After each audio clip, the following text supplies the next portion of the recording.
Hi, everybody. Welcome to the Weekly Word Pod Blast. It's Chris Hauth, and I am starting to get into a good groove doing these. I'm sort of enjoying my Friday updates with all of you. I'm collecting topics during the week and sort of getting an opportunity to sort of put to words all the things I observe, talk about, and experience in my week of coaching and the questions I receive on email, on text, the things I observe from race reports of things coming up, and of course, where we are at what time of year. So next week we have Kona coming up, and I will be flying over there, do some coaching, and also supporting some friends, meeting some other coaches to go over some plans for 2017. What else? I'm doing a podcast over there with another coach and some discussions there. But yeah, so what I thought for the next week, including today, after this pod blast, I'm going to do another one where I'm going to sort of do that week lead in to Kona. What I used to do, what I observed, what I see as best practices, why pros do what they do, how I coached this week, and so on. Just sort of a 10-15 minute daily update as we head into Kona. And then, of course, on Friday and Thursday when I'm on the island, sort of updates of what's happening and what's going on for all of you. And then finally, maybe a short update during the race. I don't know how that will go yet, but I figure a 10-minute check-in daily should be fun and brief enough that all of you will enjoy it and also get some value from it. Another thing I wanted to go over today before I go into the main topic of season planning is we do have a bunch of sponsors as coached athletes with AIMP coaching. And I wanted to remind you that you guys all have pretty good access to discounts with them, whether it's GU and all of their products from GU Roctane to the waffles to the gels. I mean, a bunch of good training and racing products in there. I used the waffles a lot during my 100-mile run a few weeks ago. We have Roka, which not only does wetsuits, which are pretty awesome, but keep in mind now they're doing sunglasses, they have cycling gear, they have all kinds of training clothing. So take a look at their stuff. We get a pretty good discount there. We have Salming, a upcoming footwear company. They did all my trail shoes for the 100-mile run, as well as they do some good pavement running shoes, for lack of a better term, road running shoes. Also a bunch of running gear and clothing. And then who am I missing? Polar heart rate monitors. So let's make sure if you do need a Polar heart rate monitor to get those access codes and discount codes for any of the products that I just mentioned, just send me an email or a quick note and I will get you those so that you can either get what you need or order what you need for the future. All right. So here's our topic for today, season planning. This came up not only from a few emails from people, but also it's the time of year where some of you are checking in with me with regards to 2017. What should I be doing? How should I go about it? And what's the best way to plan a season and the events around it so that we are taking account of my strengths and weaknesses and what my goals are and so on. So season planning, that's our topic today. So there's a few ways to go about season planning on what races to choose. One of the things to keep in mind here is since a lot of these Ironmans and ultra endurance events, which is 100-mile runs now, 50-mile runs, anything that is quite popular, needs to be planned a year in advance, in some cases even more given lotteries and so on. So if we do get into the event or we do pay to get into the event, that becomes our A event. This sport, this sector of our ultra endurance world is not quite as easy to plan for because when you get into something, that is your A race of the season usually.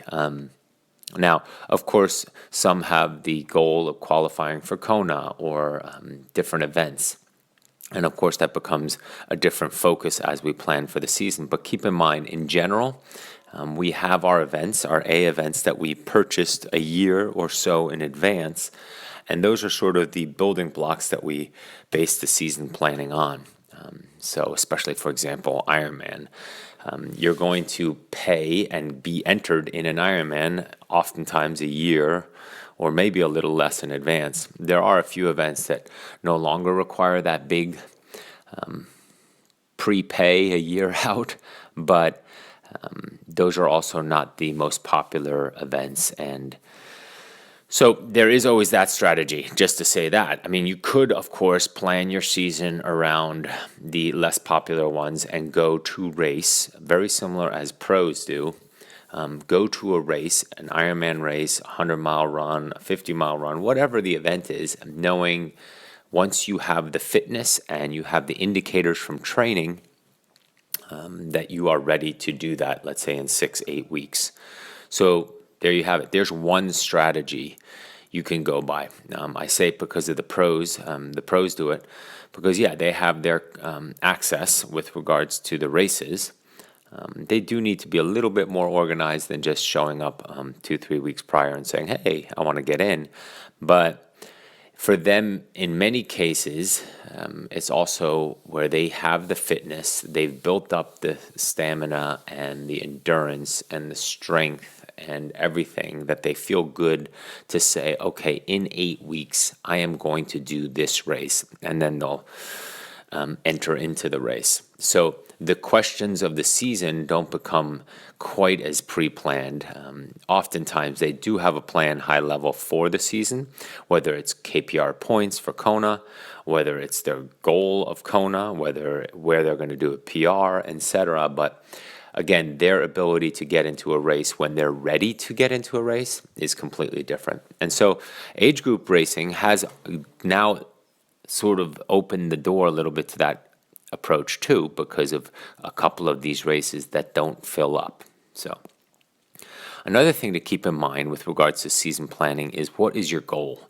Are you looking to qualify? So that creates this whole different type of dynamic of numbers and past results and how many slots are available in that race. So that becomes part of your season planning. So you decide on that race and also where you can be successful. Are you more prone to success if it's a flatter course? Are you more likely to have success if it's a hilly, difficult course? Do you mind altitude, where some of these races are now in Boulder, etc.? Do you avoid the heat? Do you like cooler temperatures? Does your life schedule only allow it later in the season, earlier in the season? So again, you can hear already season planning becomes a very individual piece. So for me to sit here and say, this is how you go about it and this is the blueprint, no, it sort of has to fit you and your lifestyle. So keep that in mind. Another thing to keep in mind with season planning is the cost too. If you do too much racing and, not if you do too much, but if you enter in a lot of races, those are $400, $500, $600, $700 a pop. Let's say 2 Ironmans and 2 half Ironmans in the triathlon world. We're now talking $1,500 just in Ironman entries, probably another $1,000 in half Ironman entries. So we're $2,500 into 4 races in a year, which isn't that dramatic, but that doesn't include travel, hotel, logistics, transport of bike and all that stuff, airfare. I mean, there's so much involved with this. So $2,500 in entries, probably another $6,000 or $7,000 or $8,000 just in the travel expenses. And many of you might say, no, thank you. So That's another thing to keep in mind in your season planning. Are there local events that allow you to progress towards your goals, whether that's qualifying for Kona, that's moving up in the age group in your desired event, or moving further up in the higher percentage of your event in your age group? For some of you, even overall placing. Can I be successful in a smaller local environment and build a resume for my pro card? There's a lot of local access in the meantime, whether it's out here in California, which used to actually not be so good given the fact that it's California. But so some of the logistics with regards to season planning are: can I drive there? Do I not have to ship my bike? Do I have to not deal with a plane ticket? Do I have relatives where I can stay with, or friends to stay with, versus hotel and airfare and so on? So you get the drift. Cost definitely plays into it. The other thing, while it sounds exciting to travel to South America or Europe or Asia for some of these races, and I used to be a big proponent of it because I used to say, we spend so many days, weekends at home training, prepping, that if I race, I want it to be in a fun, new environment, and that the time I take off after the race, I'll travel or see the local culture and stuff. But on the other hand, that often requires a totally different, not only financial investment, but also logistics investment, because time zones. How many days prior do I need to get there? What are we talking about with food and the sleep I'll need in the days leading up? So oftentimes when going internationally, let's say to South Africa or South America or even Europe, you need 3, 4, 5, 6, 7 days prior on site, which is basically dead time, right? You're not spending all your day on your legs checking out the cultural items and cultural sites in the area. You're resting. You're getting ready for an Ironman. And so you're already using a week of vacation time just to do the race. And then how long can you really stay after, and so on. So all these things play into season planning. And in many cases, by the time it comes to me as your coach, it usually has ended up being, well, this is the A race. This is the Ironman I am doing. This is the 100-miler I'm doing. This is the 50-miler I'm doing. And so now help me fill out my calendar, Chris. What is it I can do to set myself up for a successful A race? The only time I really get involved in when to choosing the A race is if the athlete has a Kona qualifying goal, 100-mile Grand Slam aspect, or trying to qualify outright for Western states. This past year, working with an Olympic swimmer, open water swimmer, it was more about working through the World Cup and how to get him the proper, not only mileage, competition against the people he'll be competing with at the time in Rio, but also just applying open water racing versus pool training. So that's a delicate balance too. Again, you can hear all these scenarios are individual based on you. So what did I typically do before we go into other timing aspects of other races? Typically, I did have a goal of qualifying for Kona, so I would choose an event early in the summer to get my qualifier. Now, that changed over the years because I used to be able to qualify at half Ironmans. So it allowed me to qualify at a half pretty early on. Some years it was even Oceanside already in March, I think it was, March. And then I could go about training and racing, even an Ironman early in the season where, I'm applying my training and I'm applying a new approach, strategy, fitness to test what I'm doing and if it's effective and how it will help me in my second build of the season to Kona.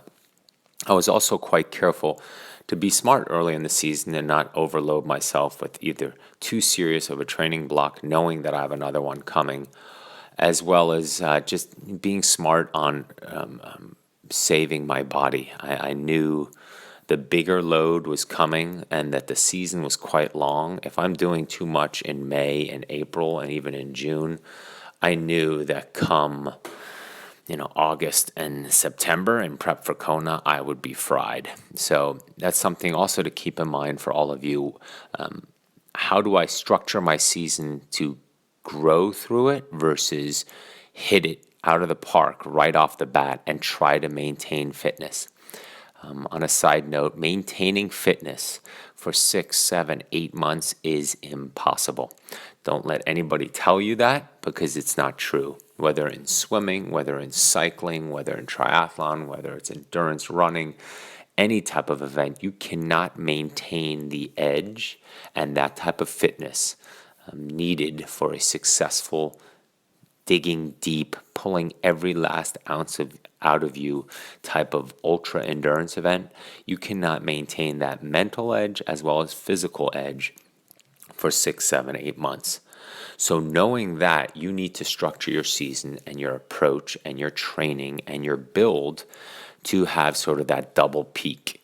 And as you can imagine, a double peak means there's a time after the first peak that we go back down, which means time off and less training.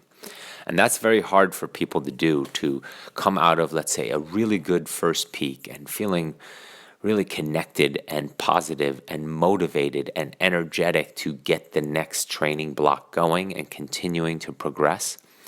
But those 2, 3, 4 weeks that you're taking off, like we talked about in recovery last week, becomes an injury or burnout or mental, scrambled eggs later in the season when you need it the most in the second peak. So that ties into season planning too, because here I have 2, 3 weeks, maybe 2 weeks completely off, 10 days completely off, and then, lighter training for another 10 days, where you can say, all right, well, what am I going to do with my true time off? We're triathlon, we're ultra running, we're swim practices, where long bike rides are not in the way. And whether that's family time, whether that's work time, whether that's social time, whether that's your own mental let up in order to do something that you've been excited about doing for the last months, years even, but because training and racing and goals and focus got in the way, you were not able to do. And, I'm talking about whether it's a trip, whether it's a big hiking expedition, whether it's taking those kiteboarding lessons, whether it's surfing, whatever that is. In the winter for some people, skiing or catching up on the things that you really enjoyed doing, and then, put aside because you are focused and you are disciplined in your training towards your goals. Another way I went about my own season planning was also in prep for Kona. So I would say to myself, what heat event, what similar event am I doing in order to remind myself, re-immerse myself into the conditions that I will be facing in October. So what worked really well for that in the past years, not past years, but in those years, is I did Hawaii 70.3.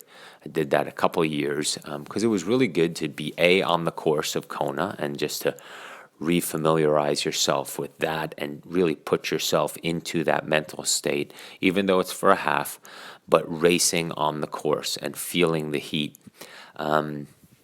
Or trying to find events, whether that was an early season Ironman, that would then help me in prep for Kona.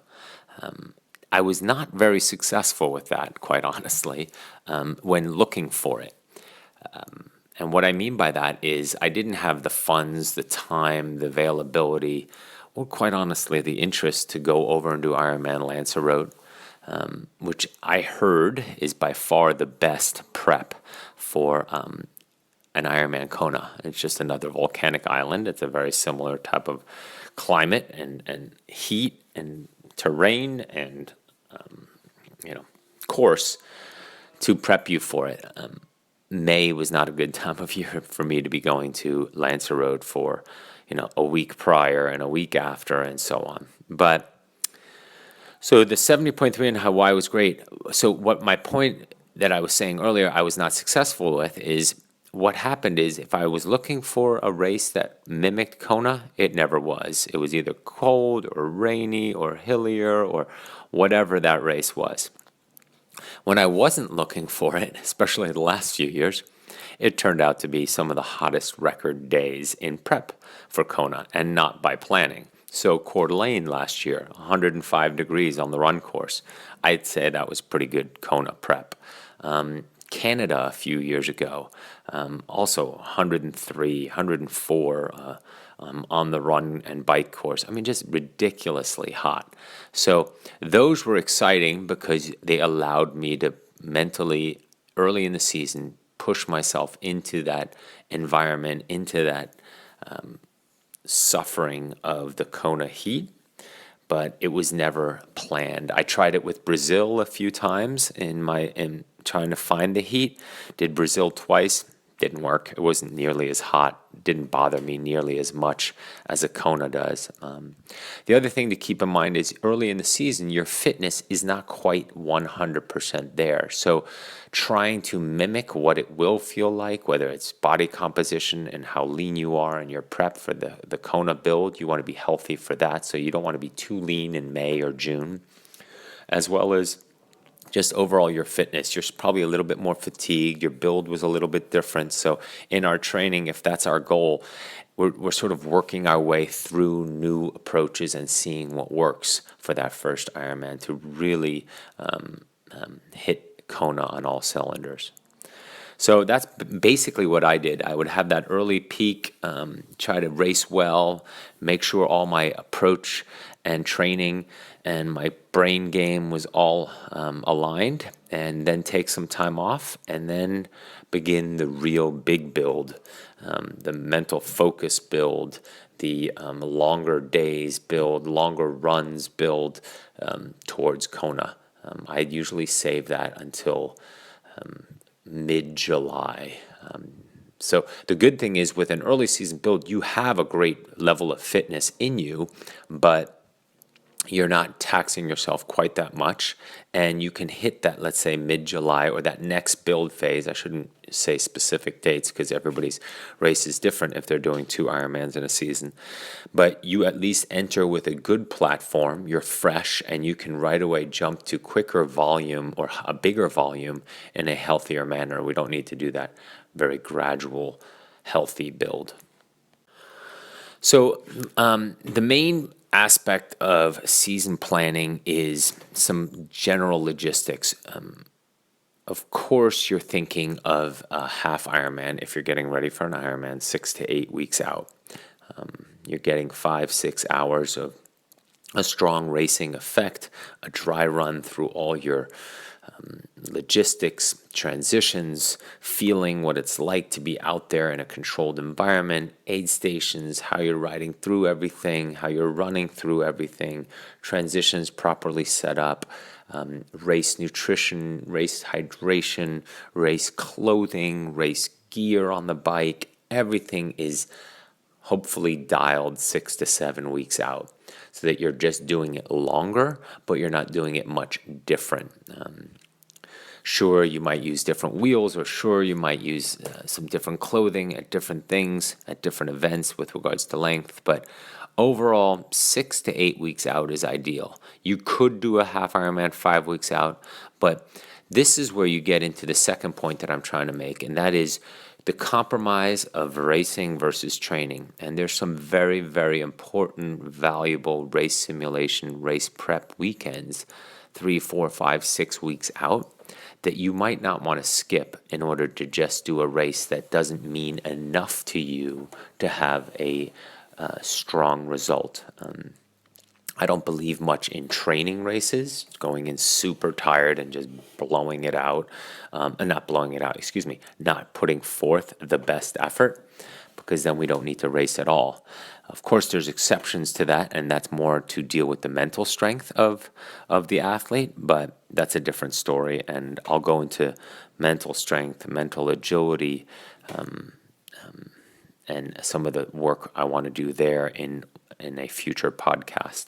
So if we get too close to the A event, we are compromising, in many cases, some good training weekends. The other thing to keep in mind is 6 to 8 weeks out, the training boost that you get from a half Ironman, or in the ultra endurance running world of a solid 50 miler 6 to 8 weeks out. That's also a very good window.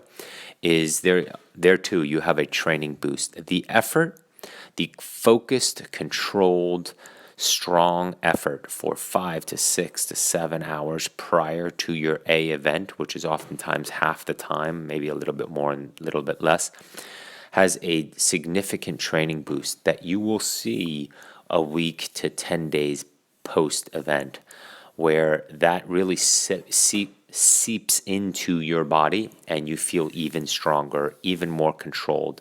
Now throw in the confidence of having done the race well, plus that fitness boost, plus that the logistics are making sense, plus that your nutrition gave you better insight, your hydration. So we want everything to come together just right 5 to 6 weeks out, so that then we can apply that, reapply that, continue to hone that, learn from it, and reapply it, and over and over again until the race, so that the questions, the things that we can control, because we've done it in training, have been maximized, feeling in control of the things we can control. So that's part of that season planning too, that timing. What else are we looking at? So another thing that you can think about when you're planning your season, especially those half Ironmans, 50 milers, Olympic distance, and so on, shorter races prior to your A race is, of course, terrain, the type of course you're going to be training on, whether it's hilly, racing on, whether it's hilly, whether it's hot, whether it's cold, and so on. So that becomes part of that game too. And nothing too focused, or else you're spending, again, too much time traveling to races and trying to find that perfect environment. Oftentimes it's the close ones that provide the best simulation. Should I do a Olympic distance prior to an Ironman? That's a valid question. I have had a lot of success with athletes, as well as myself, doing an Olympic distance about 2 to 3 weeks prior to an ultra endurance event. For runners, that's even a half marathon, 10K too, but more for a half marathon. Just same concepts: leg turnover, speed, threshold work, VO2 max work, really to blow out the pipes and really ask your body to dig deep and have a really, really strong, powerful effort that really hits max on all the disciplines you're doing in the case of triathlon, but really has you working hard in the case of running over whether it's flat terrain or even rolling terrain, but where you have a threshold opportunity to really reset the body. The nice thing there too is, from an Olympic distance, from a half marathon in the running world, we recover incredibly quickly, especially at that point of the season where your training is at its peak and you're just eating well, you're sleeping well, I hope, and you're just fit to put away a 2.5 hour Olympic distance or a 2 hour half marathon on trails and so on. So that definitely helps.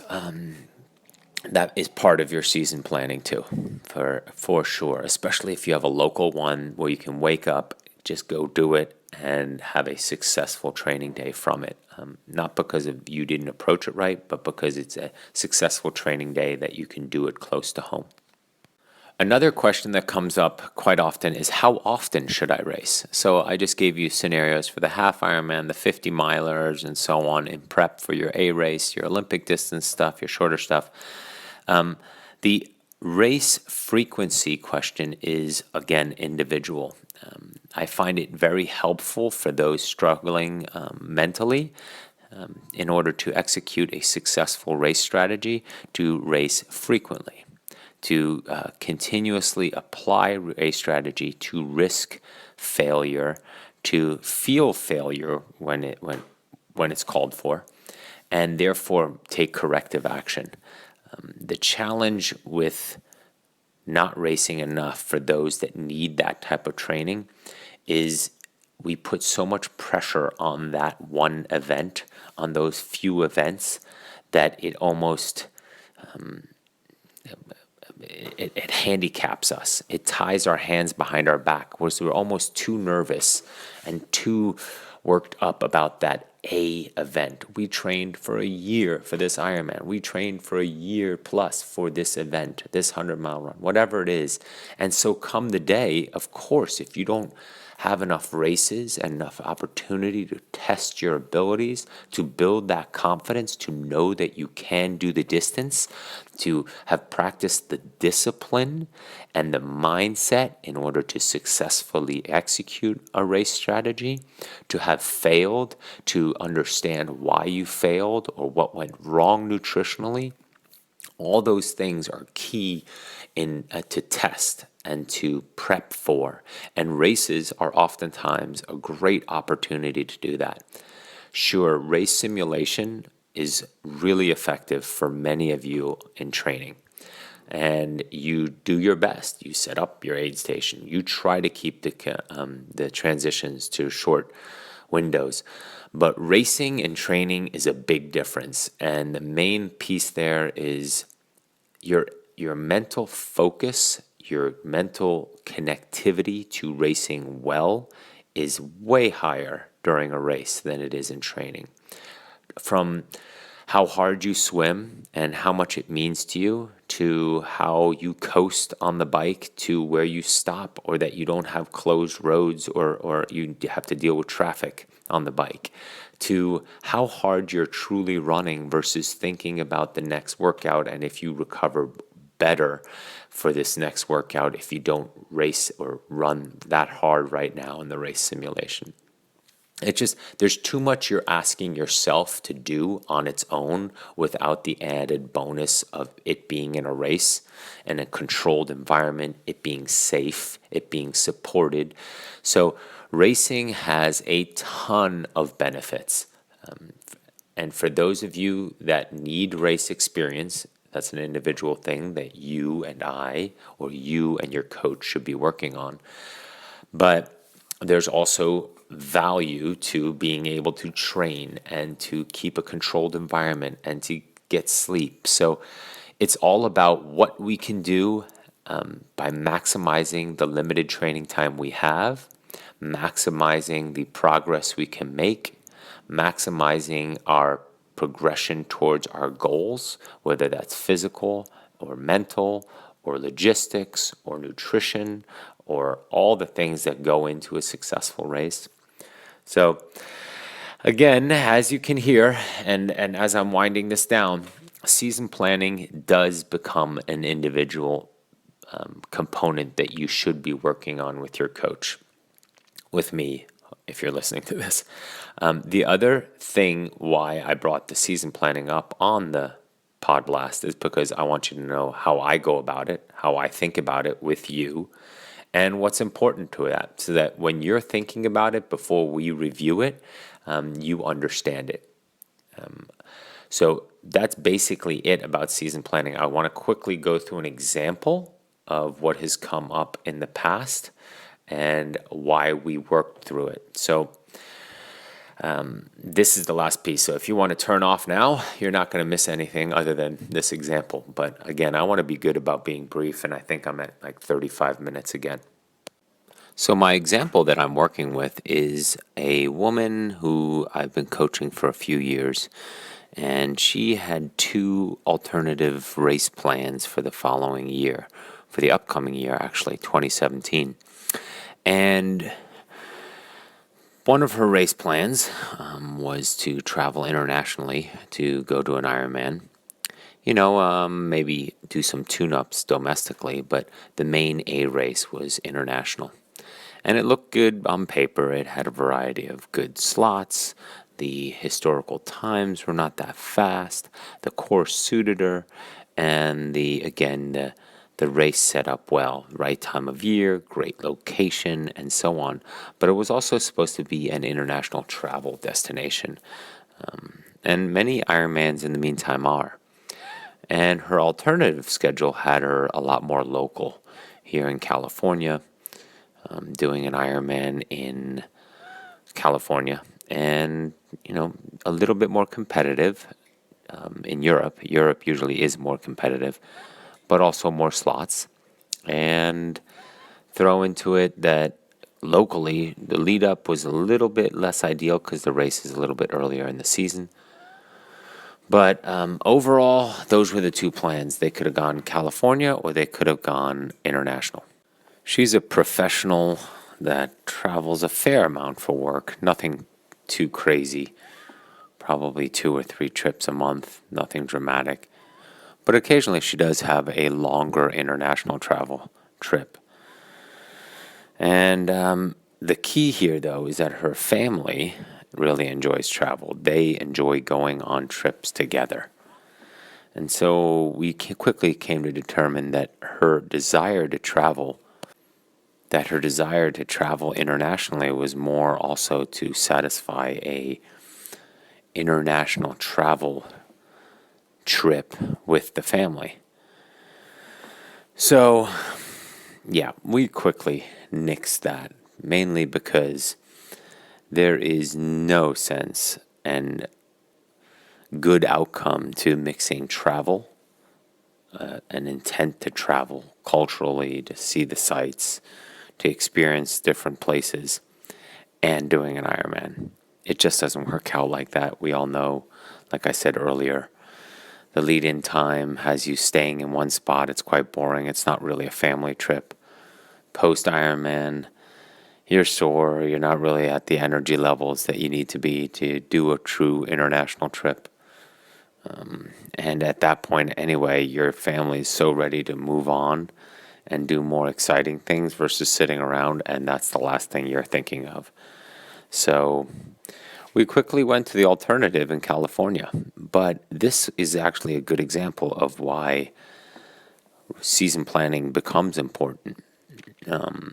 So besides the travel rule with family, local, something drivable, something a few hours away, allows for so many benefits. One, there's less logistics, right? Less stress on race day. Things are more familiar, from diet to access to supermarkets to just doing your day so that you can mimic what you train like at home too. Local keeps you in the same sleeping pattern, same time zone. Sometimes you can limit the nights that you're away from your own bed and your own routine. There's obviously no time change. The environment, the climate is similar. And here's another key point. If you have a choice, in this case, let's say a few hours away for her, she could go every few weeks onto the course, train on the course, get to know the course, do race simulation on the course, see what the morning temperatures are like on the course, midday temperatures on the course. So nothing is really unfamiliar to her. Those are all things that you can't do for an international race. You go in blind, you're guessing, you have to do all the logistics yourself. It's expensive, the food might be different, and that major time change aspect. In this case, the local race did time in a little better once we found a few other races as a good tune-up. And, you just increase the likelihood for success if you know the course well and if you can get out there on it and everything around it is a little bit more familiar, from the town to where you're going to be staying. So anyway, point being made here that season planning allows for that type of look ahead and planning for logistics. And also then for her, which is an interesting point for all of you, that we could also then plan her vacation post-race more effectively, since we knew the local race wasn't killing the budget she then had some downtime. She could let her work know with regards to when she wants to take her true vacation with the family. And, she could set up her work travel around that so that she had everything aligned properly. She could get her Ironman goals and focus and mid-season or early season focus race out of the way, hopefully do it successfully, and move on. Again, season planning takes a lot. And if you're on it with your goals and you really have the discipline, not the motivation, the discipline to work through all the obstacles that come up that get in the way of achieving your goals in a season, then the planning is truly an important component in that successful season. And yeah, let's work through it together in order for you to be successful. So I basically said everything I think we needed for that. We went over the mental strength and the compromise of racing and training and the benefits, mental strength being the benefits of racing. What courses, why, how, mentally, physically, environment. We talked about costs and travel days and time changes and what our season goals are, how to plan a season with the basic stuff of 6 to 8 weeks out and Olympic distance stuff. And we talked about how I usually went about it in the past. So, all right, well, I hope that, again, was helpful. And keep sending those questions, keep sending inputs. You guys keep sending stuff. So it's been great. I have a lot of material to talk about. This is going to go on for a while. But for now, this will be it. Have a wonderful weekend. It's Friday. That's when I try to do these pod blasts. And have a great training weekend. Know what you're doing. Know why you're doing it. Have an outcome in mind and be successful. Alrighty.